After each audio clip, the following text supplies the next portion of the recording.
কলকাতায় প্রাকৃতিক দুর্যোগ হয়েছে। জলমগ্ন অবস্থায় রাজ্য সরকারের পক্ষ থেকে, কলকাতা পৌরসভা পক্ষ থেকে প্রত্যেকেই রাস্তায় রয়েছে এবং মানুষের যে কষ্ট দূর করার চেষ্টা করছে। মানুষের মৃত্যু হয়েছে, বিদ্যুৎ স্পষ্ট হয়েছে, এই সবটা নিয়ে মাননীয় মুখ্যমন্ত্রী বলেছেন এবং তিনি সরাসরি তদবির করছেন। এই সময়ে, এই পরিস্থিতি, এই দুর্যোগের পরিস্থিতিতে থাকে সমবেদনা, থাকে সহানুভূতি, যেটা নেই। এই সহানুভূতি কিংবা সমবেদনা নেই কার? ভারতীয় জনতা পার্টি। এই সময়ও ন্যাক্কারজনক রাজনীতি তারা করার চেষ্টা করছে।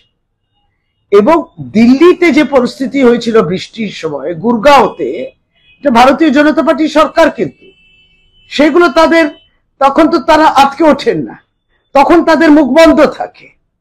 আর এখানে কোথাও মানুষের পাশে থাকতে হয়, সেটা না করে পশ্চিমবঙ্গ সরকারকে ব্যঙ্গ বিদ্রুপ করছে। আমরা ধিক্কার জানাই।